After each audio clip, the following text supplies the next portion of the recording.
Welcome back to the Board Game Community Show, a podcast where we get to know people in the board game community. Pretty self-explanatory. I'm your host, Riley Stock, and today our guest is Joe. Hello. Glad you considered me for your podcast. I appreciate the invite. Oh, I appreciate you being such an awesome part of the community. You're Phantom Meeple. You're a streamer, right? Yeah, I do go by Phantom Meeple on all of the socials. I recently started being a streamer because needed something to do in the midst of all the pandemic madness. So I've wanted to do it for a long time. Like I knew about the Twitch platform and other things like YouTube and a couple other things out there, and I didn't think that getting into it was going to be as easy as I found out it was. Like getting cameras together, all the streaming equipment, lighting, green screen, all that, and I thought it was just something people with all this time and money can do. And when I saw like the price of entry being so minimal, just like a webcam, some fabric for a green screen, I eventually upgraded to an actual one because I think they're way better. But I started off with just a green piece of fabric, just something cheap, because what if I didn't like it? I'm not going to throw all this money at a hobby that I'm going to do once.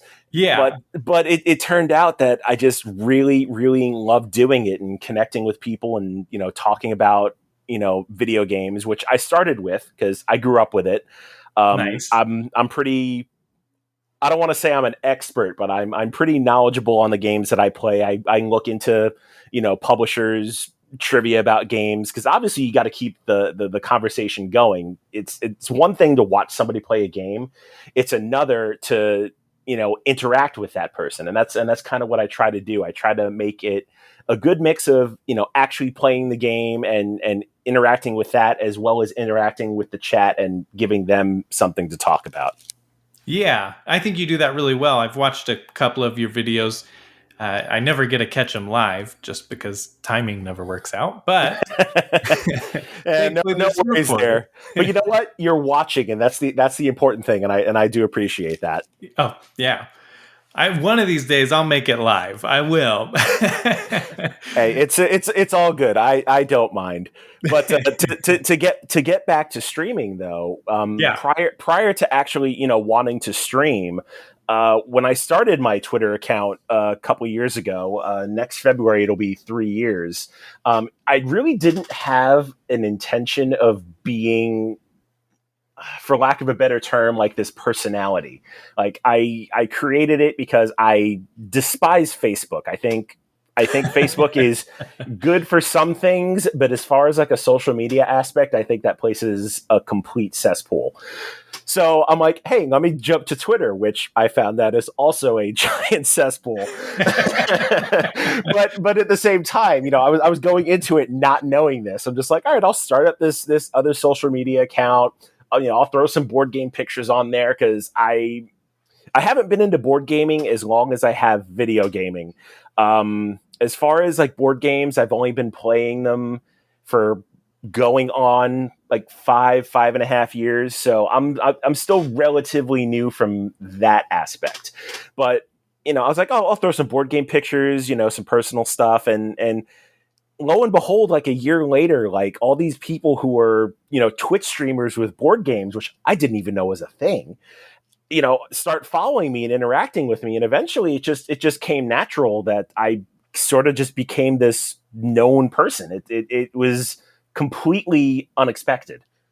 Yeah, well, that's really exciting. That's fun to hear how it kind of flowed into that, just a natural progression. Yeah, I really didn't even try. It's not like I was reaching out to all these people and just, hey, follow me. I'm a board gamer too, blah, blah, blah. I'm just like, I follow people because they had interesting things to say, or, they were playing games that I was just discovering or really liked. And it just came naturally. It's interesting with the board game community. I feel like it's a super duper friendly place overall. And video games gets a little more toxic. Like other communities get a little more toxic, and they still can be great and fun. But I feel like board games is just like love. Yeah, board gaming for sure is definitely an interesting animal. Like obviously the term gamer is very, very broad. But as far as like the tabletop and the board game community goes, I completely owe my Twitch following and everything to that community for the simple fact that, you know, I kind of unintentionally networked with all these people. They knew who I was. So as soon as I go on Twitch, the fact that, you know, I already had this following, it was so great. And I was like, you know, I guess I could get into some board game streams, which that in itself was an interesting adventure as far as like equipment and learning how to shoot top down. Like I'm still learning stuff, and Yeah. I'm probably not going to do board gaming as much as I do video gaming, just for the simple fact that there is a lot more logistics involved. But for the simple fact that there is that community out there, it's just so heartwarming and wonderful that, you know, everybody supports each other. You know, one person gets done, they raid into somebody else that's on, or, you know, everybody talks to each other. It's so fantastic. Yeah, that is really, really cool. It's interesting to see how that's grown too, because I tried to do Twitch years and years ago, and there wasn't this like raiding into other people's streams and that kind of like community feel to it. Mm-hmm. It was very much just like you went on and that was it. Like if people saw it, they saw it, or like you could promote it on Twitter, or you know, like it was very hard to gain any sort of following. Oh, absolutely. It was a bunch of, you know, self promotion on social media, Yeah. and that was really it. Like it was you and whatever you advertised. Like I had friends who streamed on Twitch many, many years ago. That's how I knew of its existence, and that was kind of the starting point for me. I'm just like, wow, all this like equipment exists that you can stream video games on the internet. Like, who's going to watch that? But you know, like this was like 6 or 7 years ago when he had told me how much he had paid for his stuff, as far as like, you know, having a webcam and an internal capture card in your PC. Like it wasn't as cheap as it is now. Like you can get an external capture card for, you know, $100 or something. A decent webcam for probably, you know, just about that much or less, and you're ready to go. Yeah. Whereas back then, the price was so much higher, and that was my big aversion to ever wanting to stream. I'm just like, I'm not going to spend like $1,000 to do all this equipment. What if I don't want to? Then I've just wasted my money. Yeah, exactly. It can be pricey. It's kind of the same thing with podcasting. Like I started off super cheap and I just slowly upgrade things as I need them. Yeah, it's the same way with streaming. Like I have, you know, I started out with a decent headset, and I'd go back and watch my streams, and I'm just like, I sound really horrible. And then I look into it, it's like, well, you need a decent microphone. I'm like, okay, so let me upgrade my mic, get something better, and now I sound a little bit clearer. And even then, I still want to get better equipment just to get that whole, you know, I don't want to say perfect sound, but for lack of a better term, that. Yeah. It's interesting because you have to find the right mic that captures your voice properly too. Yeah. Like a mic that works for you may make somebody else sound ridiculous. I don't know what it is, just levels and balance. I don't know. Yeah, Different stuff way over my head as far as like sound engineering goes. Exactly. So, out of curiosity, we're going to go to board games eventually, but let's stick with streaming. Okay. How often have you had like nobody in your streams? Okay, let me go ahead and knock on wood here, because this is where everything's going to go downhill. But I'll go ahead and knock on wood. But I have been very fortunate, and it's like I said before. If it was not for the board game community, I would probably be your just, you know, run of the mill average streamer streaming to absolutely nobody. Uh-huh. But my very first stream, I was fortunate to have like 10 people in my stream. Oh I'm my like, goodness. this is great. like if you were just the run of the mill person just starting out, and, you know, 10 people actually wanted to pay attention to you, like you're going to get a huge head. Yeah. Yeah. But on that same note, I mean, I've had times where there's, you know, 2 or 3 people in my stream, and and I've had upwards of 20, 30 people in my stream. The thing to me is I don't do it for the numbers. I'm not looking to Right. become popular. I'm not looking for the attention. I stream because it's a genuinely fun thing to do. I enjoy putting games on that I've either mostly played, or on Fridays where I play something I absolutely haven't played before, and then you get to see my frustration come out, which is fantastic. But for that simple fact, I'm playing to a medium that I know of and I'm comfortable, talking at. Yeah. It's actually a very hard skill, like playing a game and talking at the same time. It's some people just can't do it for some reason. It just comes natural to me. But yeah, having one person in my stream is fantastic, because then I'm entertaining that one person. Yeah. If in the off chance nobody was in my stream, I'm still going to present a show like I have an audience, because that's the thing. You never know who's going to be watching you, and for that specific reason, I'm not sure if you know how the dashboard is on Twitch. If you ever gone into or tried to stream recently, I but haven't. there's statistics at the top of the screen, like it shows you how many followers you have, how many people are watching you at the moment, how long you've been online, and you can toggle those things on and off. And I toggle off my viewers, so I don't even know how many viewers I actually have until Twitch sends me an email at the end of my stream saying, "Hey, you had this average viewer, you had this maximum Oh, viewers, and this is how long you went for." Because for me, I'm way more of a perfectionist than I should be. I want to, be the absolute best I can. And if I am paying attention to the number of viewers and I see, oh crap, there's one viewer, watching me, like, what am I doing? What am I doing wrong? Like, is this not good enough? And it gets in my head and it affects the stream. So turning it off, I'm just like, okay, who cares if there's one person watching me or 10 people watching me? You're still going to get the same performance no matter what. yeah.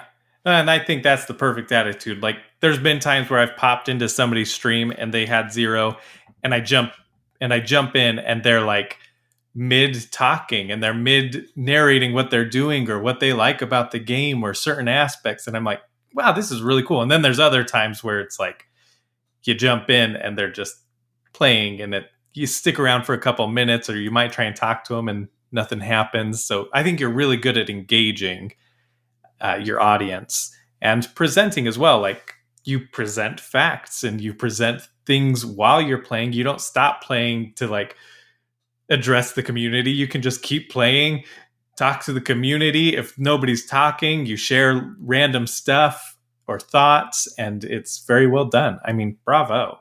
Well, I appreciate that. Just you just got to keep it moving. It's really all it is. I mean, it's no different from a podcast. You want to keep the conversation moving. You want to keep it interesting. You want to keep whoever you're talking to engaged, or you don't want those periods of silence, because it's going to be those periods of silence that somebody comes in and they're going to walk right out. Because you're not doing anything. You're just sitting there mashing buttons, playing a game. Like, who wants to watch that? Yeah, exactly. Well, let's jump to board gaming. So you said you started playing board games like 5 years ago, right? Yeah. So, interesting story how I actually got into board gaming, and I'm not sure if you're familiar with Ross. He's also a board game Yeah. streamer on More Games Please. So I told him this story when I guested on his channel a couple weeks ago, and I love telling this story because people are I kind of get the same reaction after I tell it. Like, that's your board game story. That's super interesting. So what happened was when my fiance initially moved in 5 years ago, she was looking for some closet space to throw some shoes away, and just keep them away. And she goes into this small hall closet that I have, and she finds this like small pile of games I had. And I think I might have had, I don't know, maybe 10 or 15 games. Like, I had Pandemic, I had Firefly, a couple of mass markets, your Monopoly, Clue, Risk, all that stuff. And she turns to me and she's like, "Hey, I didn't know you played board games." It's like, well, I do, but I don't really play them with a lot of people because my friends really aren't into it. They're mostly into video games and stuff. But the couple of games that I have played and kept since I was a kid, if anybody ever wants to, I'll gladly do it. So from that point on, she's like, well, I'll play with you. I mean, I don't mind board games. And I'm like, well, great. So the next day, she goes online and starts her journey down the rabbit hole. She goes on YouTube, she finds Will Wheaton's tabletop, and from there, it's game over. She goes through 2 or 3 seasons. I think at that time there was the 3rd season of tabletop had just started on YouTube. So she blasts through every episode, and she tells me about it. And before she gets done with her story, she's like, oh, by the way, you need to watch this episode on a game called Fortune and Glory. I'm like, okay. So I watch it, and before I'm even done, she's like, by the way, it'll be here on Wednesday. I'm like, what did you do? I'm like, and then I go to Google and I find the price of Fortune and Glory, and I see this is like $100 game. I'm like, are you freaking kidding me? You just spent $100 on a board game? What is wrong with you? She's like, it looks really fun. It has all my favorite things. I love Indiana Jones. You get to, find treasures and stuff, and you get to punch Nazis in the face. I'm like, well, with a sales pitch like that, I guess I really can't fault you. So fast forward a couple of days, Fortune and Glory gets here. We put it out on the table. We set it up. We play the game, and I'm absolutely in love with this game. I'm just like, this is fantastic. Where have all these games been all my life? I can't believe there's these huge games with all these pieces that are so in depth and wonderfully well done. So then I start going down the rabbit hole, and fast forward 5 years, 2/3 of my living room is board game shelves. I love it. So yeah, it all stems from my fiance wanting to find closet space. Wow. That is incredible. Yep, and that's the reaction I usually get. It wasn't a friend introduced me to board games. It wasn't, I walked into a shop and saw some stuff and wanted to try it. No, my fiance wanted closet space. I love it. That's so unique because most people it's like, oh, I went to a game night with some friends and they were playing Catan. And I was like, whoa, I've never done Catan before. Yeah, I didn't even know game nights were a thing. I was completely oblivious to the amount of hobby that is board gaming. I didn't know that people got together for board game nights and played all of these fantastic games, or that shops dedicated to them existed. I was 100% oblivious. That is wild. And then someone explained it to you and they're like, a LAN party? It's like that, but with a board game. Oh, that's a fantastic segue. It's very similar. You go to someone's like, have you ever heard of a LAN party where people bring their computers into one room and then hook them all up and play the same game?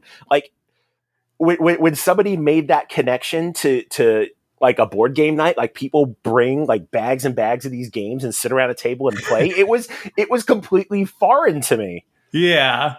Oh, I love it. But now it's just ooh, board game night? When? Let's do this. Exactly. What are some of your favorite ones?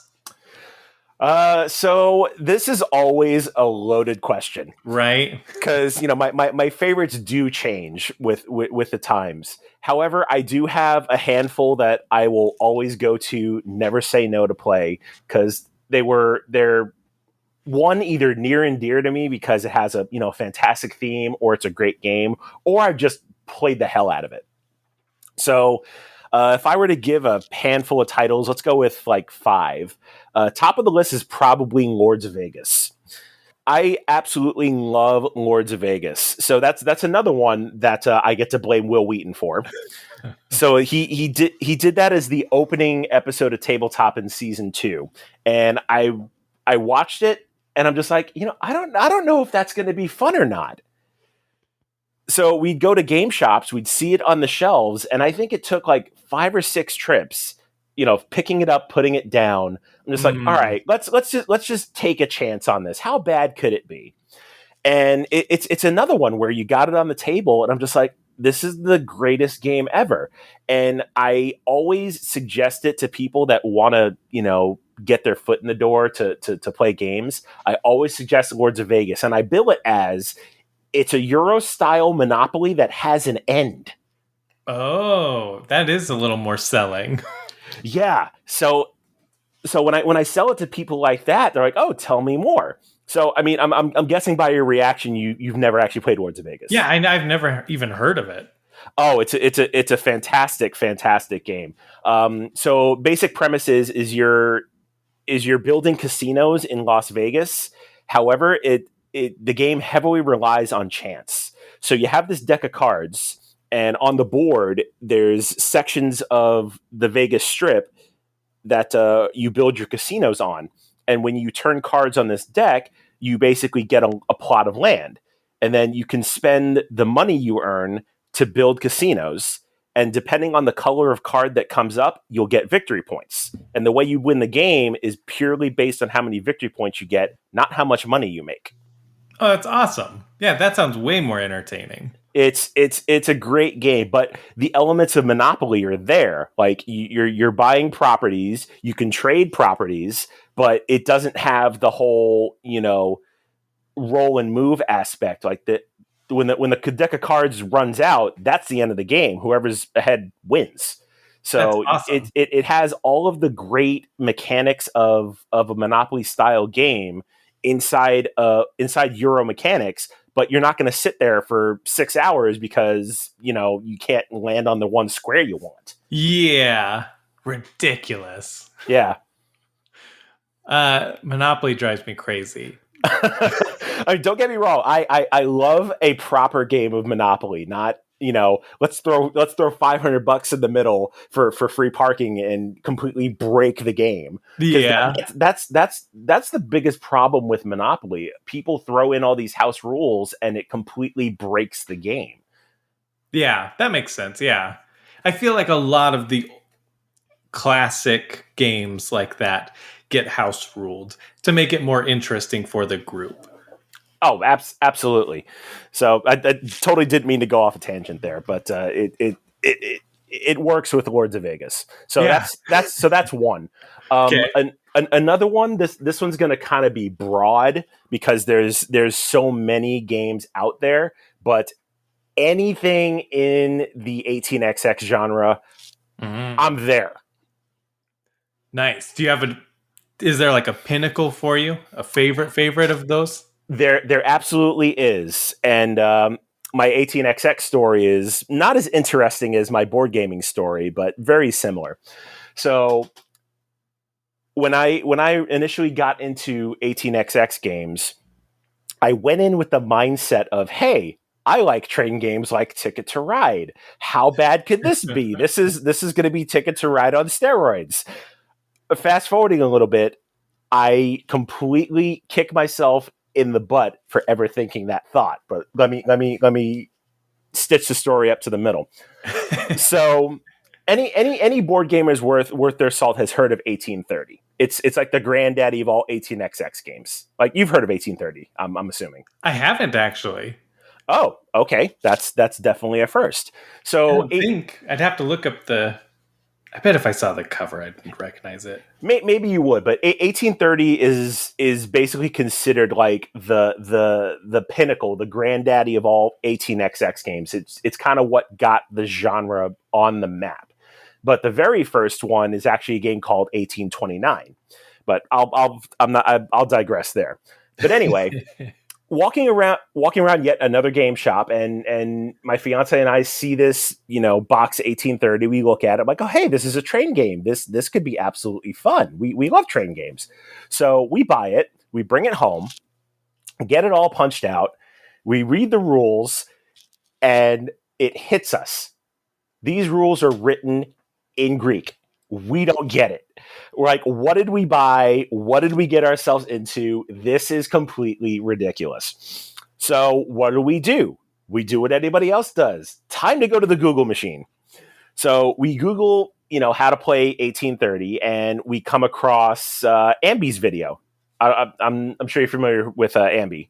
Uh-huh. Okay, so we come across her how to play 1830, and as wonderful as she is, still didn't get it. I'm just like, what did we do? What did we buy? We're never going to play this game. So fast forward a couple weeks, and we were looking for a game group, and my fiance finds one online that was going to get together soon and wanted to meet us just based on talking and games we played. And like, all right, this is great. So we show up at this game night, and it was in the back room of this comic book shop that had a gaming space, and on the table they have set up 1862. And apparently it had just come out. So I look on the table, I'm like, oh no, this is an 18xx game. I don't know how to play this. And I didn't want to play it just based on how ridiculous the rules are. But I wasn't going to just show up and be like, hey guys, nice to meet you. You have an 18xx on the table. I don't want to play this. Yeah. But so I'm like, all right, I'll suck it up. I'll sit down. I'll try and grasp this game. But I don't know what it was at that moment, but the way they taught me how to play 1862, everything just clicked. I'm like, this is fantastic. You basically buy stocks, you buy trains, you run your companies, and hope you don't make a really bad decision. And from that point on, I'm just like, this is the greatest thing ever. Where has 18xx been in my life? So go home, order a copy of 1862, and 2 years later, I have like 17 different titles. Oh, wow. I fell down the 18xx hole hard. I really got into it. That is awesome. I don't think I've actually played any 18xx games.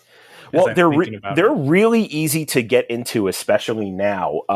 There's a website, a free website, 18xx.games, done by I forget his name. It's escaping me, but there's about, I think, 20 different titles online, free to play, and there's a tutorial on how to kind of get into it. And the community on that site is so fantastic. Like if you say, "Hey, I'm a newbie, I want to learn how to play," there's going to be somebody who's going to teach you how to play. Oh, nice. So, awesome. Yeah, the ease of getting into 18xx now is so much easier than before the advent of the internet. Because beforehand, like, if you were to mention 18xx to somebody, I mean, yourself included, you'd never actually heard of it. But for those that had, it's like, oh yeah, that's kind of like the good old boys club. It's, an acquired taste, something you kind of have to be invited into. Yeah, no, that makes sense. And I know I've seen them now. So I Googled it while we were talking, and I was like, oh, okay. Like, yeah, 18 the year, and then there's all of these different board games, and so I know I've seen them around.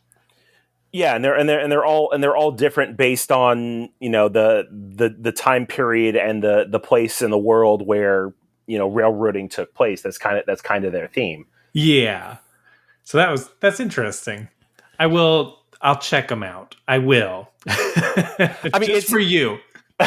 Just for me. You don't need to do it on my account, but I will say it is definitely an acquired taste. You're either gonna like it and get it, or you're just like, this is way too much math for me. I'm not doing this. Yeah, this is gonna be one that I know I can't play with my wife. Like, I taught her Sleeping Gods last night, and she was super duper overwhelmed.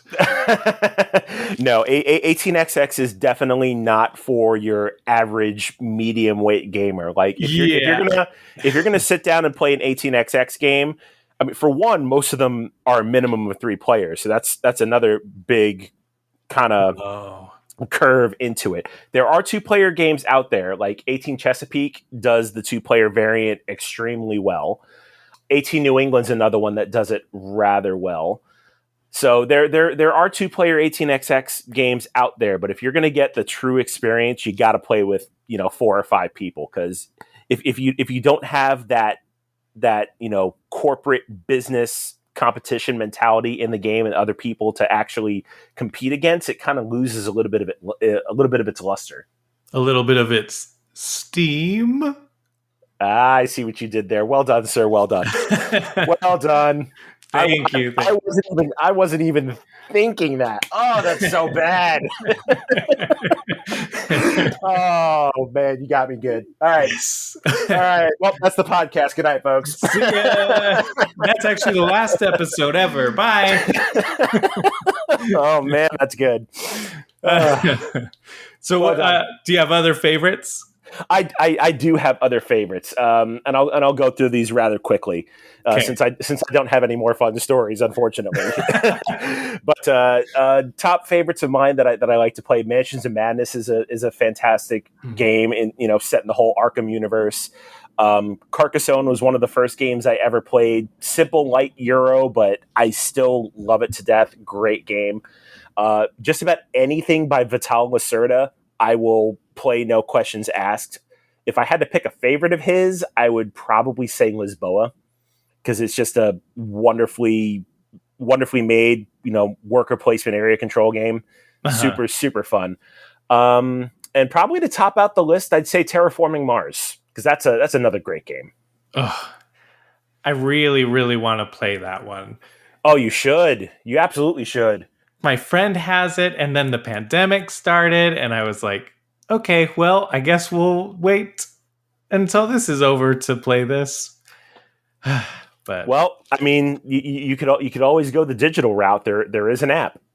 Oh, there is, huh? I think I saw that the other day. Yeah, it's on. I think it's on both iOS and Android, as well as Steam, if you're familiar with that platform. Yeah, I use Steam. Yes. I use Tabletop Simulator all the time. Oh, there you go. So, yeah, the Terraforming Mars app is relatively well done. I think they just recently implemented the Prelude expansion to it. I could be wrong, but I remember reading that somewhere. But it's a well done interpretation of the game. Nice. Well, let's get to know you outside of games. Okay. So what do you do? So my day job, I'm a financial management analyst for the Navy as a civilian. Oh, wow. It's a lot of boring financial auditing math stuff. Also a little bit of financial compliance too. Really, really boring stuff, but I enjoy it. Tying back to 18xx games. Well, unintentionally. The reason why I enjoy it so much is I'm a former Marine. I did 10 years in the U.S. Marines, and one of my collateral duties, aside from my normal job, was being a travel administrator, and that kind of dealt with the finance aspect a little bit. And once I got out of the military, I was fortunate enough to find a job in that field. So it's kind of come full circle. It's interesting. A lot of times people are like my Marine friends. I almost joined the Marines. But once they were done and they were out, they're like still very against all the other branches and very superiority complex about like those wusses, Oh, it's absolutely true. The ragging on the other services is completely real. And now you're working for the Navy. Yeah, like we'd always make jokes that the even though the Marine Corps is a department of the Navy, it's the men's department. Where the Marines are superior, we're the best. But on the flip side, the Navy does have their own jokes. So it's yes. But at the end of the day, we're all on the same side. It's just all it's all good ribbing, Yeah, exactly. You've got each other's back at the end of the day. It's just like firefighters and policemen. Exactly. Oh my goodness. Exactly. It's kind of the same difference. Oh, that's cool. What else do you do for fun? So outside of board gaming and video gaming, of course, I guess I'm sort of an amateur chef. Every now and then I like to cook stuff. I used to post a lot of pictures on Twitter with food I made, but I haven't done it recently, just simply because the whole streaming thing has kind of taken up most of my time, and I either forget to take pictures of what I cook or I just completely forget about it. But I absolutely enjoy cooking. It's just so much fun to just try and make new things, especially from other cultures. Like my nationality, I'm Puerto Rican and Italian. I absolutely love making Puerto Rican food. It's so good, whether it be roast pork or rice and beans, or completely jump on the other side of the planet and make some Indian food, or Japanese curry, or just anything really. I'm up for the challenge of cooking. I really enjoy doing that. That is awesome. I love it. I love food. And my wife and I on our honeymoon, we went on a cruise and it stopped in Puerto Rico, and that was some of the best food. Like, we still 7 years later keep talking about, we need to go back there just for the food, just for the drink. Like, Oh, everything there 100. was so good. I don't blame you. Like, all of my friends, when I cook for them, if I make roast pork, or in Spanish called pernil, or arroz gandules, rice and beans, they crave it because it's just so good. Yeah. Well, you're not that far from me. No, I'll come on up and you can cook me dinner. No. Hey, you know what? I am not opposed to that at all. I will cook for anybody and everybody. I'm not picky, especially if you're going to play board games with me. Yes. Oh, come on! I'll make all the food you want. Just sit at the table, please. The episode that's coming out before this episode, the guy talked about how him and his wife would host game nights and they would make food themed to the game. Yeah, I used to have a friend who did that, but they sadly moved away, and I haven't seen them in a few years. But yeah, they would absolutely do themed board game nights, and it's so fantastic and so creative. Yeah, you got to take that up. Come on, amateur chef. See, here's the thing. I can make food all day. I can, think of stuff to do on my stream, but when it comes to anything like artistic wise, even when it's like, matching a theme up, food up with a board game, it's just not my department. my creativity level is so far below me. It's not even funny. The creativity part goes to my fiance. She's the crafty one. So if there was gonna be like board game themed food at a board night, if we were gonna host, she'd tell me what to make, and then I'd go from there. But if I were to do it myself, I'm completely clueless. That's awesome. Do you guys have a date set for your wedding? We kind of throw dates around arbitrarily because we're absolutely in no rush to get married. We kind of have a random date in July in 2023 picked out. Oh, nice. But this was a couple years ago. We're like, oh yeah, we'll choose this date. We'll go to this place. We'll get married. But at this point, I think it's going to be when it happens, it happens. Yeah, totally cool. You guys have a kid, right? We do have a 10-year-old, and they are way more wise for a 10-year-old than they should be. Like if you hear some of the things that come out of our kid's mouth, you'd kind of be taken aback and in disbelief that you're actually talking to a 10-year-old. That's awesome. Do you have an example? Do you want to tell a story? Let's see. Kids I can't really think of a pure example, but I can tell you some of the stuff that we've exposed them to, and it might give you an idea of the things you might hear. Okay. So we're kind of liberal when it comes to stuff that we show our kid. If they have questions, we're gonna answer them. Mm-hmm. So we've exposed them to stuff that we grew up with. So they've watched The Golden Girls. They've watched, Married with Children.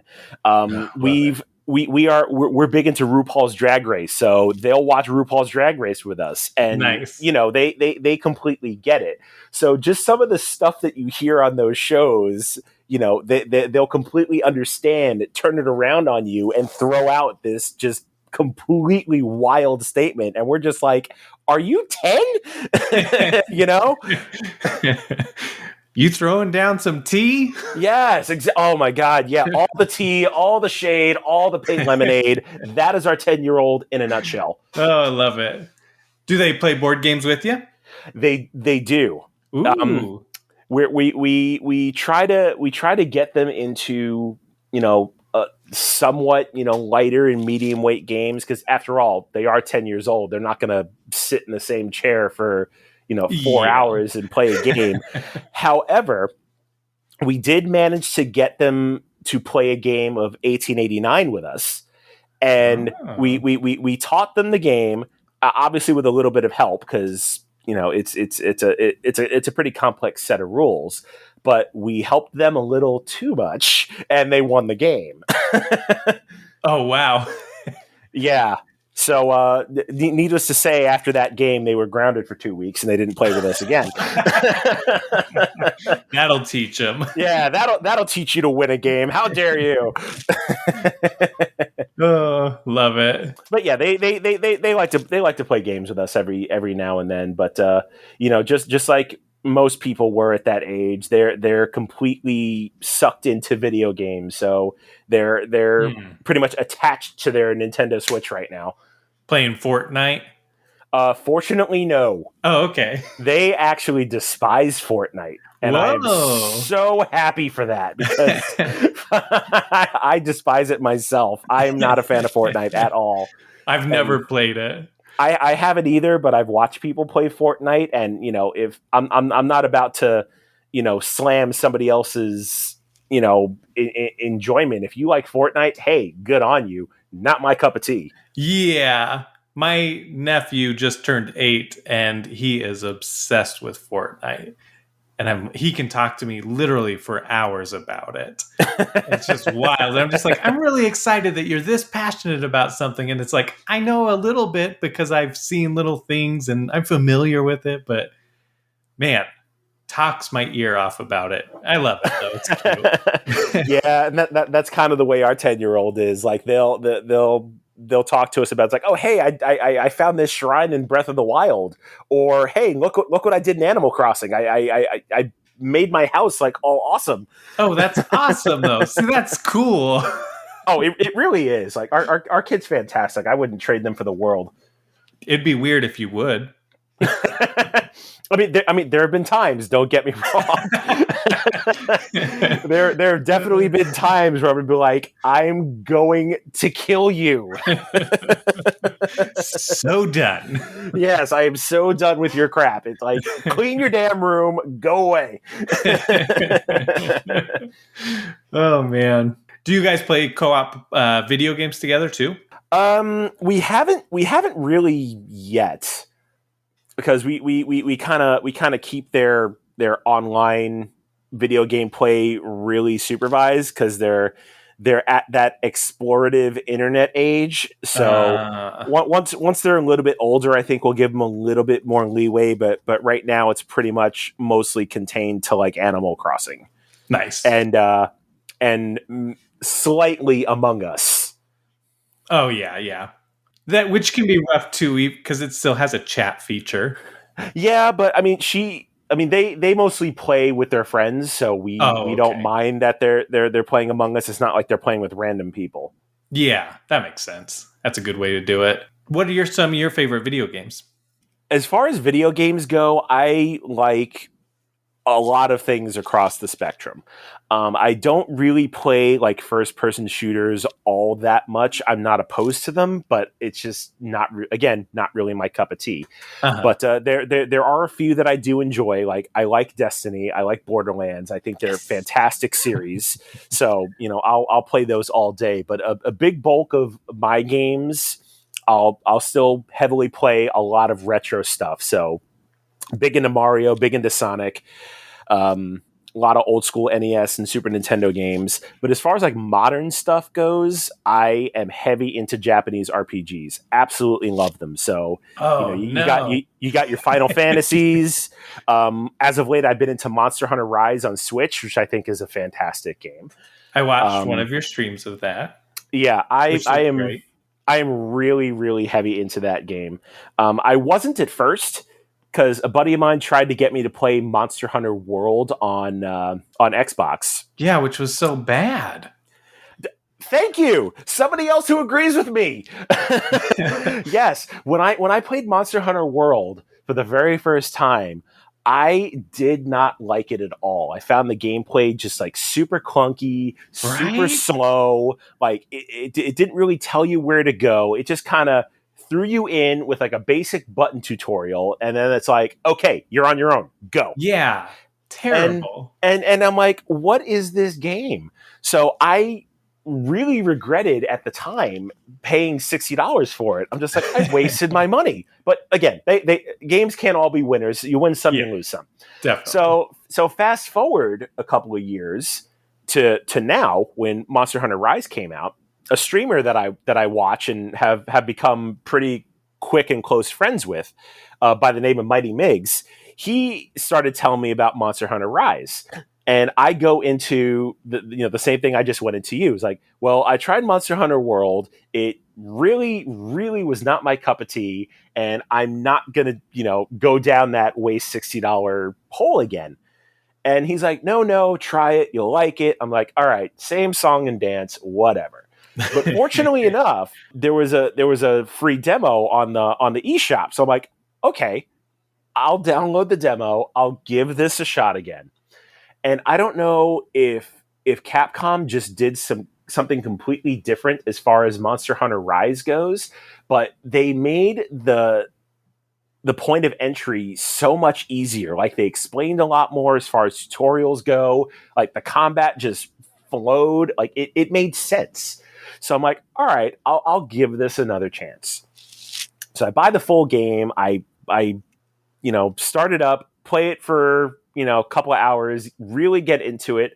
Pick a weapon I really like that's somewhat easy to use and flows really well. And then I look at my watch and it's 8 hours later. Oh, whoa. I Nice. completely lost total sense of time playing this game. And I'm like, I completely misjudged Monster Hunter. I don't know what it is, but Monster Hunter, it was kind of like with 18XX. It just clicked at that moment. Yeah. So funnily enough, I went back and played Monster Hunter World. Because if you have a PlayStation 5, it's Monster Hunter World is one of the free games in like the PlayStation collection that they give you for owning a PlayStation 5. Uh-huh. So I'm like, okay, Monster Hunter's World is there. I'll download it. And knowing what I knew about Monster Hunter Rise, I completely misjudged World. Really? 100% misjudged it. The only reason why I completely misjudged World was based on how I knew to play the game in Rise. Like they taught you better in Rise than in World. Exactly. So knowing the controls in Rise, they were exactly the same in World. And then knowing what you needed to do, hunting different monsters, making different sets of armor, and just leveling yourself up in that aspect. Had World done that, I think I would have played World a lot more. That's so interesting. Yeah, because I played I don't remember what Monster Hunter it was, but on the PSP, my brothers and I would play that all the time. We loved it.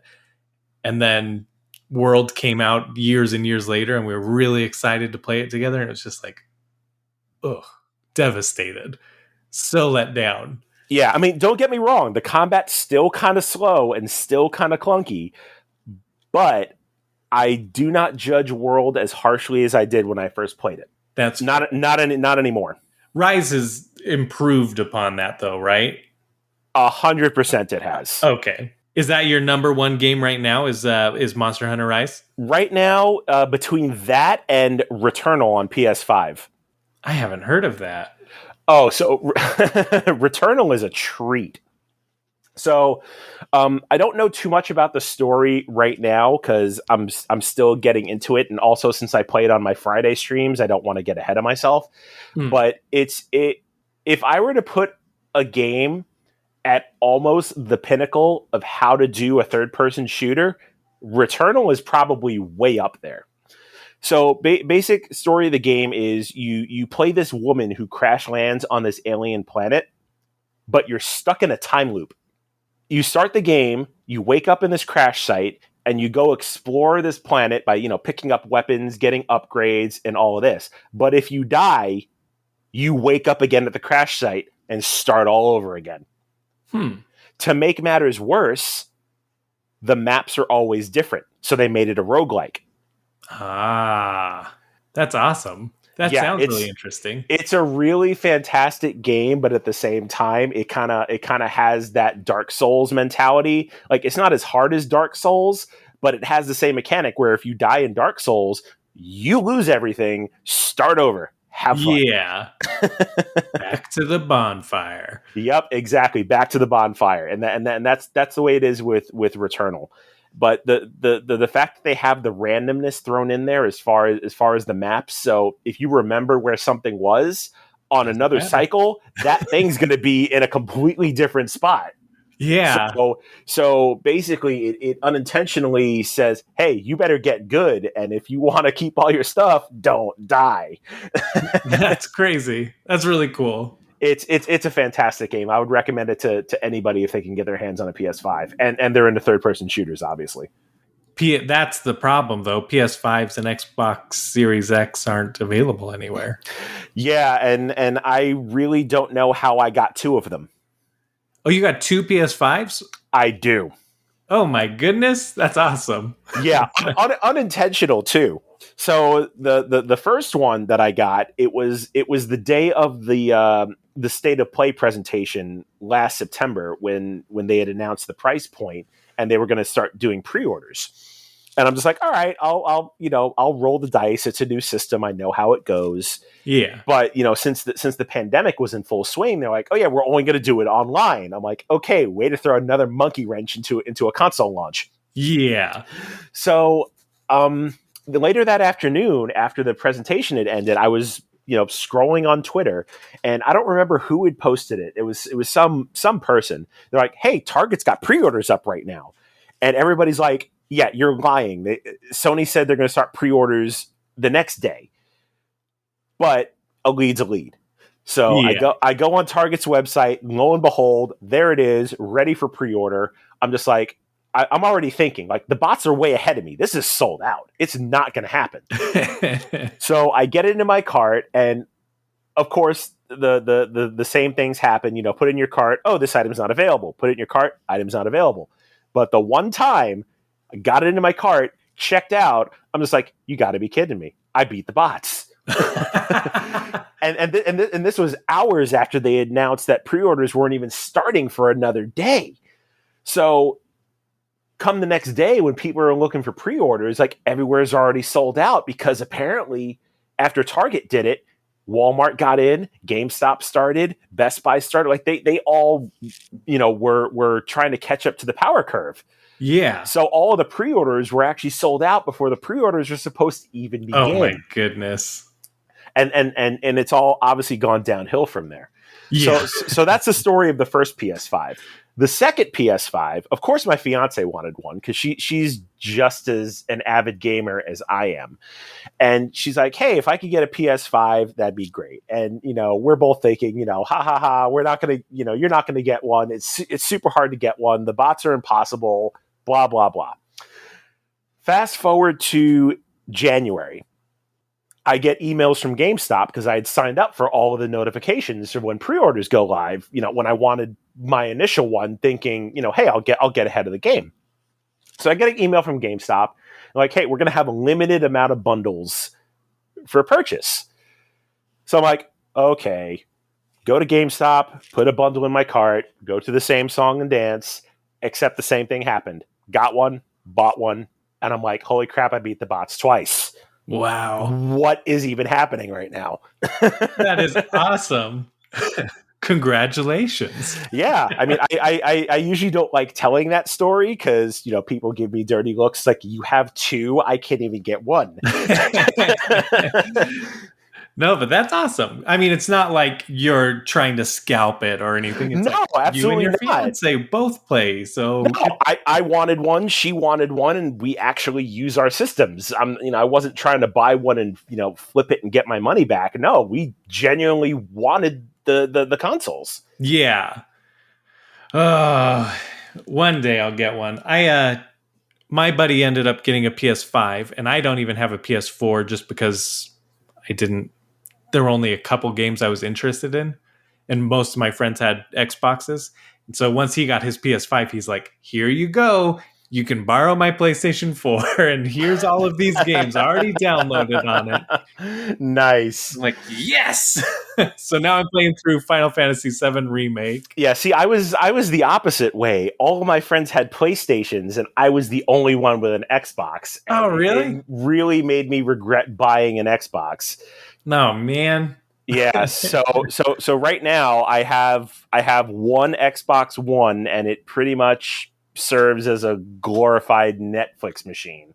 Oh, sad. Yeah, I mean, I think it's because of the kind of games that I play. Like Sony has been very heavily geared to role playing games pretty much from its inception.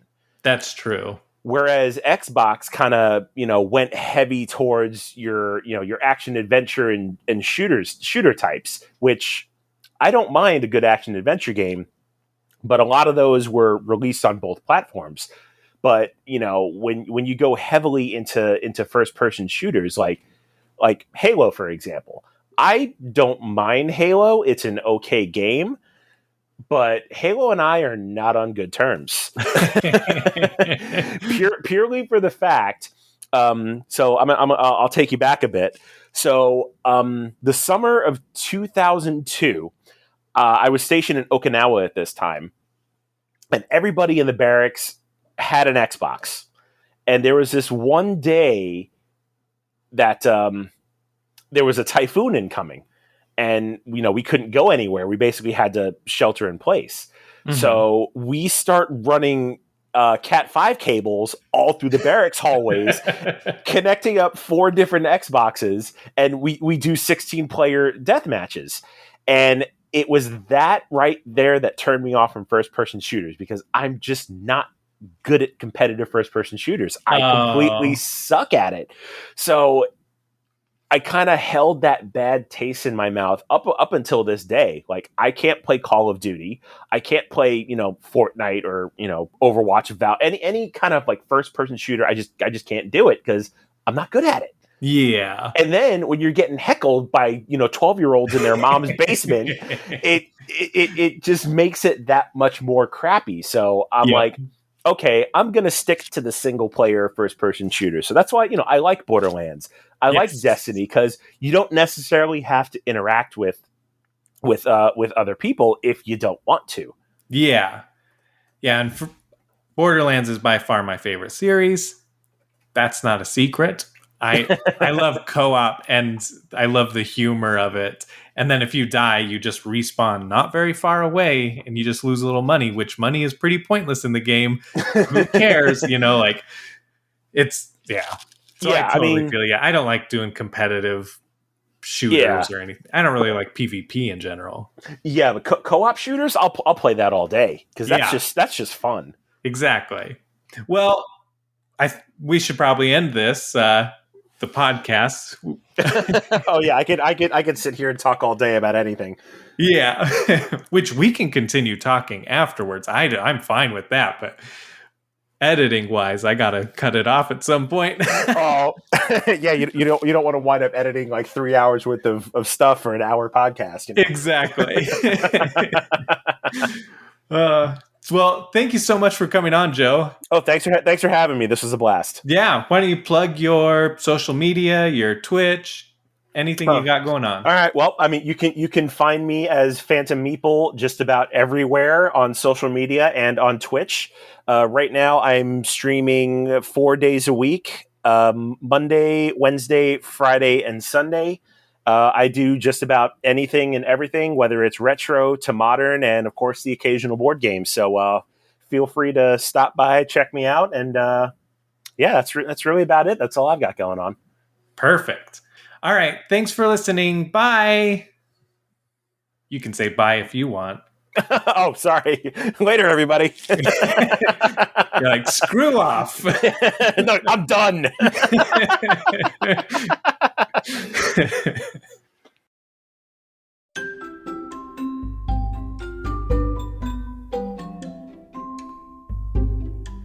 Thank you for listening to the Board Game Community Show. You can follow me at Nerd Out With Us.